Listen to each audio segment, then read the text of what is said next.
नमस्कार, welcome to प्लेसार। आज का टॉपिक है rules before, during and after. जानते हैं बिफोर प्रैक्टिस हमें क्या ध्यान में रखना है। बिफोर के टाइम हमें ध्यान में रखना है 2-3 आवर्स का meal gap, which is very important. Okay, हमें मील गैप रखना है। हमें तुरंत आधे घंटे पहले नहीं खाना है।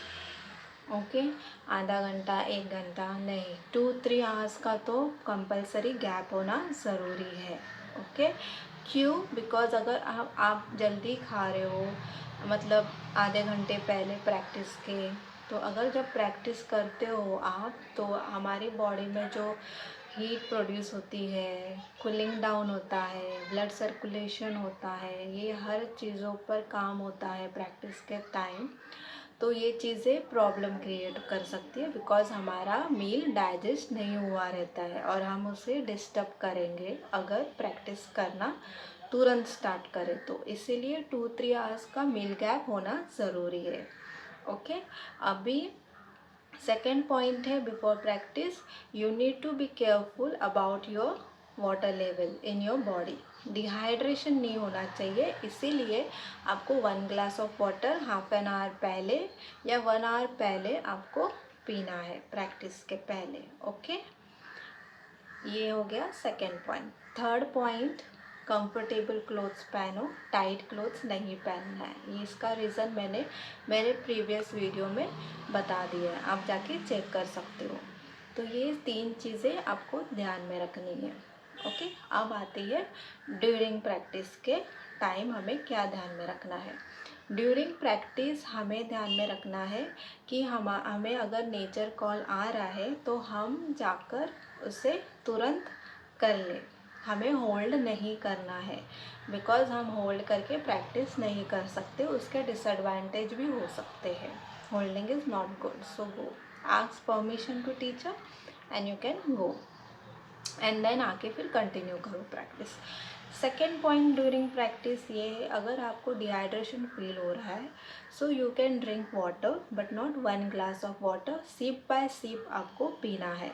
ओके, ये याद रखो, सिप बाय सिप, एक सिप लिया, अब प्रैक्टिस करो।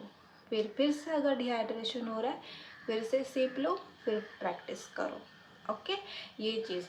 थर्ड पॉइंट ड्यूरिंग प्रैक्टिस, अगर आपको स्वेटिंग हो रही है तो हाथ मत लगाइए अपने स्किन को, बिकॉज हम मैट पर रख रहे हैं।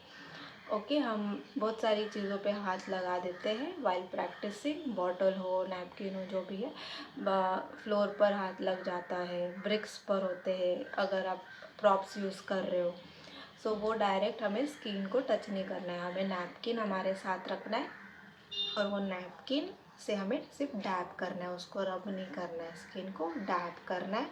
अगर आप बैर कर सकते हो स्वेटिंग तो नेचुरली उसे सूखने दो। ओके, बट अगर ड्रॉप हो रहा है मैट पर, सो प्लीज़ डैब करो नैपकिन से ड्यूरिंग प्रैक्टिस। ओके, हाँ, and fourth point during practice, अगर आपको कोई आसन में प्रॉब्लम हो रही है या कुछ भी प्रॉब्लम हो रही है रिलेटेड योर बॉडी, तुरंत आप टीचर को वो पर्टिकुलर प्रैक्टिस रोक के आप टीचर को बताइएगा। ओके, उससे कंटिन्यू वही दर्द लेकर या कोई भी अनकम्फर्टनेस लेकर कंटिन्यू नहीं करना है, डर के मारे या साइनस को लेके। तो आप जाके टीचर को इन्फॉर्म कीजिए। ये सारे पॉइंट ड्यूरिंग प्रैक्टिस के आपको ध्यान रखना है। ओके, अब आया आफ्टर प्रैक्टिस के रिलेटेड। आफ्टर प्रैक्टिस आपको 10 मिनट्स बाद वाटर पीना है। हाँ, आपको डिहाइड्रेशन ज़्यादा हो रहा है, so you can drink sip by sip water, धीरे धीरे पीना है आपको। बट अगर आपको ज़्यादा डिहाइड्रेशन नहीं हो रहा है, 10 मिनट बाद आप पानी पीजिए। पानी पी रहे हो तो आधे घंटे का गैप रख के आपको जो खाना है आपके बॉडी रिलेटेड आपको फिल अप करना है, तो उस रिलेटेड आपको खाना खा सकते हो। ओके, ये हुआ ड्यूरिंग प्रैक्टिस, आफ्टर प्रैक्टिस के बाद।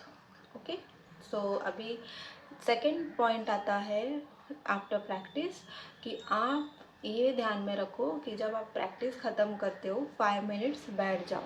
शवासन तो होता ही है, बट उसके बाद भी 5 मिनट्स थोड़ा रुको, रिलैक्स हो जाओ, and then go to your walk. तुरंत नहीं भागना है। आई नो बहुत हेक्टिक होती है लाइफ, और इस हेक्टिक लाइफ में ये सारी चीज़ें टाइम नहीं होती। हम मुश्किल से 1 आवर योग के लिए निकालते हैं, बट हमें ध्यान रखना है थोड़ा 5 मिनट्स निकाल दो। इट्स वेरी गुड एंड इसका बहुत बेनिफिट होता है आफ्टर वर्कआउट। कोई भी वर्कआउट हो, योग प्रैक्टिस से नहीं, कोई भी वर्कआउट हो, थोड़ा शांति से बैठो, रिलैक्स हो जाओ and then go to your walk. Okay, अब थर्ड पॉइंट आफ्टर प्रैक्टिस, ये बहुत ही इम्पॉर्टेंट है, लोग फॉलो नहीं कर पा रहे हैं because of hectic schedule. I can understand, but sleep is very important. तो आप ध्यान में रखो, आप टाइम पर सो रहे हो, 7-8 आवर्स की स्लीप आप पूरी कर रहे हो, और सुबह भी जल्दी उठ रहे हो। ओके, जल्दी सोकर जल्दी उठना, लेट नहीं सो रहे हो आप। तो योग बेनिफिट इतना ज़्यादा नहीं दिखेगा जितना दिखना चाहिए। अगर आप टाइम पर नहीं सो रहे हो, टाइम पर नहीं उठ रहे हो, मील्स आपके टाइम पर नहीं है, तो योग प्रैक्टिस क्या, कोई भी वर्कआउट का बेनिफिट आपको उतना नहीं दिखेगा जितना दिखना चाहिए। ओके, सो अगर आपको रिजल्ट चाहिए किसी चीज़ का, तो आपको हर एक चीज़ फॉलो करनी पड़ेगी जो उसके साथ लिंक्ड है। तो उसमें है sleep pattern. So make sure आप रात को जल्दी सोए और जल्दी उठे एंड डे शुरू करें। ओके, तो ये सारी चीज़ें आपको ध्यान में रखनी है before, during and after. So this are very important things, आपको ये माइंड में लेकर चलना है प्रैक्टिस के टाइम। ओके, ठीक है। एंड अगर आपको कोई क्वेरीज हो, डाउट्स हो, कमेंट सेक्शन पर आप लिख सकते हो, I will reply there. And मिलते हैं नेक्स्ट वीडियो के साथ, जिसमें मैं प्रेयर्स की इम्पोर्टेंस बोलूँगी या बताऊँगी कि प्रेयर्स हम क्यों बोलते हैं प्रैक्टिस के पहले, ये क्यों इम्पॉर्टेंट है, उसका रीज़न मैं बताऊँगी। ठीक है, मिलते हैं नेक्स्ट वीडियो में। तब तक के लिए प्रैक्टिस करते रहिए, भगवान का नाम स्मरण कीजिए। हरि ओम, हरे कृष्णा, बाय।